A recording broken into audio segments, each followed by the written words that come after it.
Ოდიშვილ, მე დავტოვე შეხვედრა დროზე ადრე იმის გამო რომ შევარდნაძემ გამიცხადა რომ არ სურს ჩემთან მუშაობა. მე მინდა განვაცხადო, რომ პრეზიდენტმა შევარდნაძე მოგვიყვანა დროის გასაყვანად. პრეზიდენტს გადაწყვეტილი აქვს ის შეუტახტა უკვე პუტინს, შეუტახტა ასლან აბაშიძეს, პრეზიდენტს გადაწყვეტილი აქვს რუსეთის და ასლან აბაშიძის დახმარებით მოახდინოს საქართველოში ოპოზიციის ნეიტრალიზაცია და არჩევნების გაყალბების საბოლოო დაკანონება. მე გავაფრთხილე პრეზიდენტს, რომ მას მიყავს ქვეყანა სამოქალაქო დაპირისპირებისკენ, კონფლიქტისკენ და უბედურებისკენ. საკუთარ ხალხს ეუბნება არჩევანზე უარს. ამის პასუხად პრეზიდენტმა მომიგო, რომ მას არანაირი სურვილი არ აქვს ჩემთან მუშაობის გაგრძელების. არ ვიცი ხა თუ ხვალ რაიმე იქნება კონკრეტული წინადადებები შემოთავაზებული ხელისუფლების და პრეზიდენტის მხრიდან, პრეზიდენტმა ბრძანა რომ ის ამაღამ დაავალებს შესაბამის ადამიანებს და სტრუქტურებს, რომ გაერკვეს თავად უფრო ვითარებაში და ხვალ იქნება მზად პასუხისთვის. მე უნდა გითხრათ, რომ პრეზიდენტი დღეს აშკარად არ იყო მზად ამ საუბრისათვის.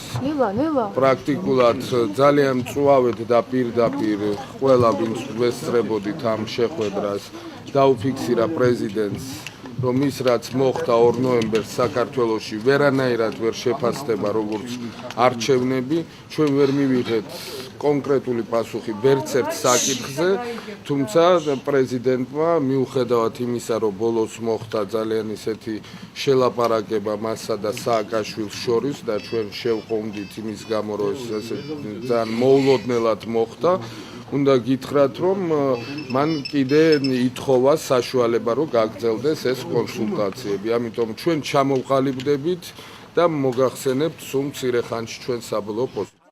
მე მაგალითად მივაჩნია, რომ დღევანდელი შეხვედრა იყო საკმაოდ საინტერესო, შეიძლება ცოტა დაზაბული, შეიძლება, მაგრამ მე ხო შევთავაზე დიალოგი ოპოზიციას მობრძანდით და ერთად გავერკვეთ. მაგრამ ეხლა მე ვწუნდები, რომ მარტო ჩემი ცოდნა და მარტო ჩემი ცდომა სიღრმეში საკმარისი არ არის. ამიტომ შევთავაზე, იცით, რომ იყო სამუშაო ჯგუფი, მივცეთ ვადა 1 დღე ან 2 დღე, მე მზად ვარ სანამ გამოგზავრებოდე დასავლეთში, გამოვყვა ასეთი ჯგუფი სამუშაო და ოვალო რომ ამ საკითხებზე ჩამოყალიბოს შეხედულებები, რომელია სწორი, რომელი არა. ბევრი რამ ალბათ სწორია. მე მინდა კარგად დაიმახსოვროთ ეს. პრეზიდენტს აქვს არჩევნების დანიშვნის უფლება. მაგრამ შედეგების გაუქმების უფლება პრეზიდენტს არ აქვს. ამიტომ მე დღეს არ შემეძლო მე თქვა, რომ აი რასაც თქვენ ამბობთ, გავაუქმოთ და ახალი დავნიშნოთ, ამის საფუძველი მე არ მაქვს. არ შემიძლია, იცით? ხანდახან პრეტენზიებს აყენებენ, თქვა ეს პიროვნება არ არის სანდო, მეორე არის სანდო. ახლა ჩემთვის ეს არაფერს არ ნიშნავს, თუ დოკუმენტი არ მაქვს. თუ მტკიცება არ მაქვს. მე მგონი მიხეილია ცოტა უფრო გაფიცხებული, არცაა გასაკვირი, იმიტომ მას უფრო სხვა მოთხოვნები ჰქონდა და დაახლოებით ზურაბ ჟვანიას და ხალბატონი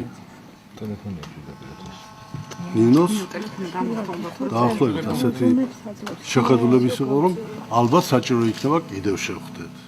მე ვფიქრობ, მიზანი არის ძირითადი მიზანი პრეზიდენტის გადადგომა.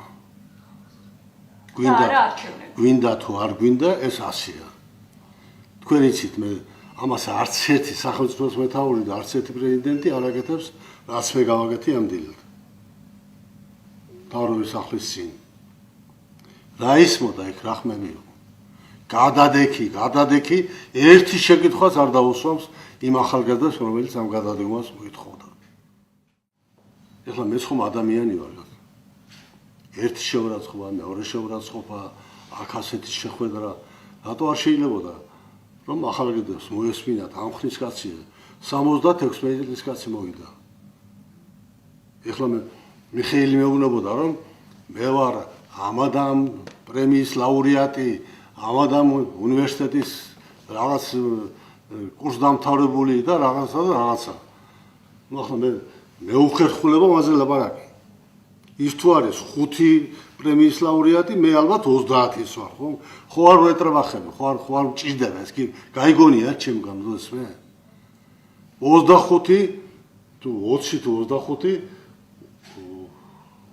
უმაღლესი სასწავლებლის საზღვარგარეთის, არა საბჭოეთის, ყოფილი საბჭოეთის, საზღვარგარეთის უნივერსიტეტების საპატიო დოქტორი ვარ. იზოლებული ვიყავი, მე თქვა, კაცო, დამანებე თავი. ეს არაა ჩემთვის საინტერესო. და ამით მე ვერ გამაკვირვე. ნუ ახლა ალბათ ამდენი ლაპარაკი არა არ იყო საჭირო, ეგეც არ უნდა მეთქვა და არ უნდა მეკადრებია, მაგრამ ქუჩაში არჩევნების საკითხი არ გადაწყდება.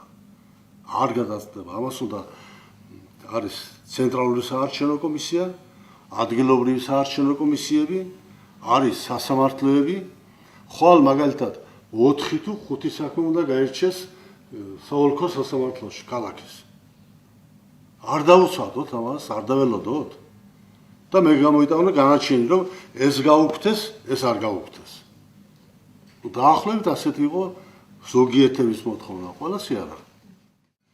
ხვალდილი დავალებებს ვიცემ ჩემ სპეციალისტებს, რომ აი ამ კითხვებზე, რომელიც დააყენეს, პასუხები მოამზადონ. თუ მოისურვებენ, საღამოს შევხვდები. თუ არ მოისურვებენ, ნუ ახლა ეს მაგათი საქმეა, მე რა ვქნა. ინიციატივა გამოიჩინე, თხოვე და თქვენ იცით, რომ მე უზრდელი კაცი არა ვარ. თუ ახლა მართლა არ გამოიყვანეს წონასწორობიდან და ახლა მიხეილს ეს ეხერხება და რა უყო რა ვქნა. ღმერთმაში არ გოს ეს თვისებაც. თუმცა მე მზად ვარ მიუხედავად იმისა, რომ მიხეილთან კამათი ძალიან ძნელია და მსჯელობა ძნელია, კიდევ შევხვდე, 1-ჯერ, 2-ჯერ, 5-ჯერ, მხოლოდ ეს დაძაბულობა მოიხსნას.